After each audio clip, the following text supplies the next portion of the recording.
Hello everyone, I'm Auntie Kara, but this video is not for kids. This is another edition of book recommendations for grown-ups who love fairy tales.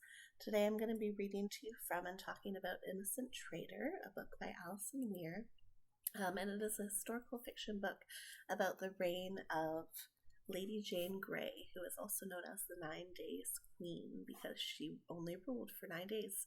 The kind of cliff notes of what happened with her was that when everyone could see that King Edward, who was Henry VIII's heir, successor, and son, was in failing health and not likely to have a long reign, people began conspiring to make sure that a Protestant queen would take the throne after he passed, with the consideration that his sister Mary, who became Queen Mary, was Catholic, and everyone thought that it was just going to plunge all of England into this horrible crusade against Protestants, which most of the country ended up converting to at that point, especially the nobility. So the council and a whole bunch of people kind of worked behind the scenes to hatch this plan, and when Edward passed, they convinced Lady Jane Grey that it was her destiny, that this is what God wanted for her all along, and it was what was good for England. And, you know, being the dutiful daughter and woman and noble woman, she reluctantly accepted, and basically threw herself into the position of traitor, which is why the book is called Innocent Traitor. In contrast to a lot of historical fictions that I've read, as most people know, I'm a huge Philippa Gregory fan, but I found this one to be really great. It's a beautiful, beautiful writing style. I also really loved that it is told exclusively from the perspective of journal entries and correspondences between women and from women in this story and in this time. And I really like that perspective because so much from history we get the men's perspective and we get the men's voices and the men's reporting on what happened. And so much of that involved, you know, the behind the scenes stuff from the women and the manipulation of women and using them for different things. And in this case, Lady Jane Grey really was an innocent traitor. She got used by her parents, by all the men in the court. She was a descendant of Henry VIII's sister, so she had a direct line to the throne and to the line of succession that really couldn't be denied, even though she wasn't certainly not next in line by far. But it kind of worked out that, you know, the council and the noblemen were behind her. And then very, very, very quickly, people started coming out in support of Queen Mary, and in particular because she had the people's love and the people's support. And as a nobleman, that's something that you don't want to lose, because then heads tend to roll and things like that. So this was a really great portrayal of just kind of that whole world and that upheaval and the consequences of that concept that, you know, one is divinely chosen to rule, and how easily that can be manipulated and used by the will of men and the will of different organizations and structures within the noble arrangements of monarchies. The other thing I'll say about this book is I actually ended up dreaming a lot about it. So for me, that tells me that it's a really great, captivating read. I found it very informative and very entertaining. And, you know, it really engages the heart. So I'm going to read for you 2 passages so you can get a sense of it. The first one is a passage written from the perspective of Lady Jane Seymour, or Queen Jane Seymour at this point, as she's getting ready to give birth to Prince Edward. And the second one, pardon me, is a perspective from, let's just go back here,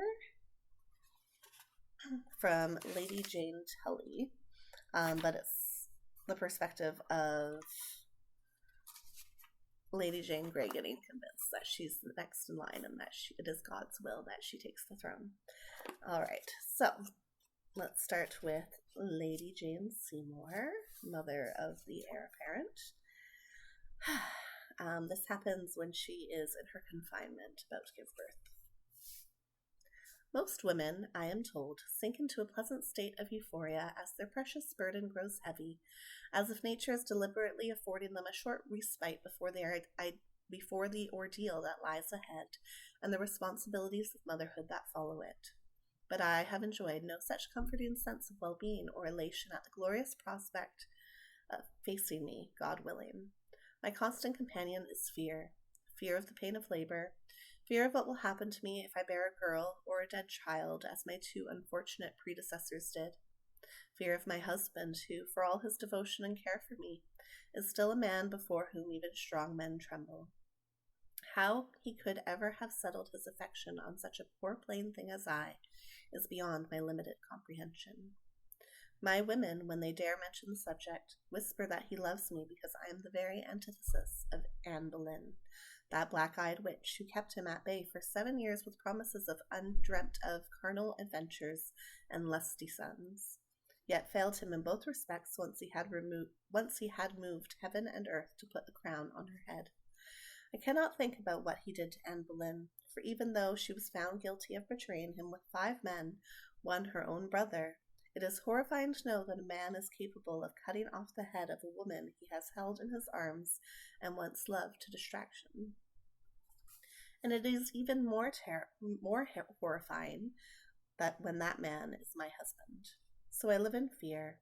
Just now I am terrified of the plague which rages in London so virulently that the king has given orders that no one from the city may approach the court.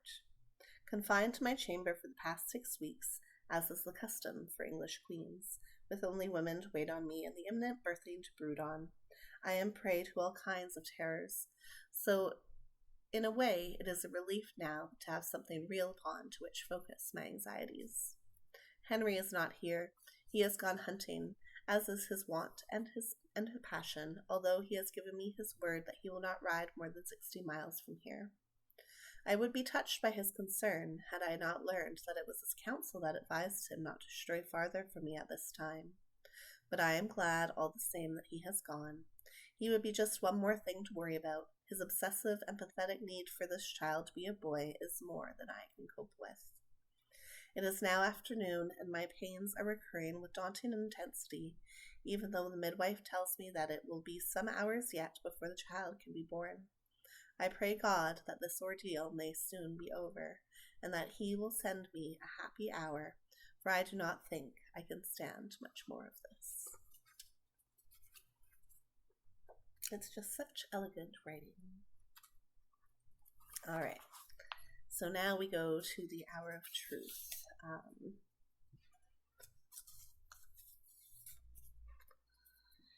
Here we go. Sweet Jane, he says gently.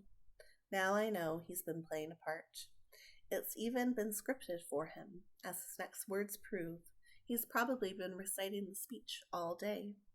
I pray you be mindful of your duty and accept his sovereign honor that God has seen fit to bestow on you.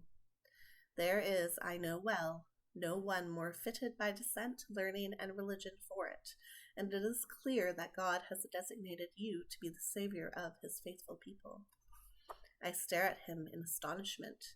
If a donkey had spoken, I could not have been more surprised. The crown is not my right, I repeat. Think, Guilford goes on, his father watching him closely. Think on the good you can do for the true church, and think also of what would happen to those of our true faith if the Lady Mary were to come to the throne. If you refuse the crown, you will be responsible for their fate. Think on it, Jane. God chooses the strangest instruments, for Guilford's words strike home with more impact than I could ever have imagined. The Duke is looking at him with new admiration. Possibly Guilford said more than he was told to say, but it was enough to plant a doubt in my mind. The assembled courtiers appear to be collectively holding their breath, waiting on my response. I struggle to collect my thoughts. I am wavering at the prospect of true Protestants suffering persecution for their faith, as they will surely do under Mary's rule. The prospect makes my heart quail. My husband is right. I hold their fate in my hands. What shall I do, Lord? I pray inwardly. I am unfitted in every way for this high honor, which is not mine by entitlement. but I fear for thy elect if I refuse it. Direct me, show me, I beg of you, what I must do. I must pray for guidance, I say, and fall to my knees. Although my eyes are shut, all must witness the struggle taking place within me. But the battle is quickly fought and won. I understand the divine will now. The true faith must take priority over a doubtful title. It is my duty to be its defender.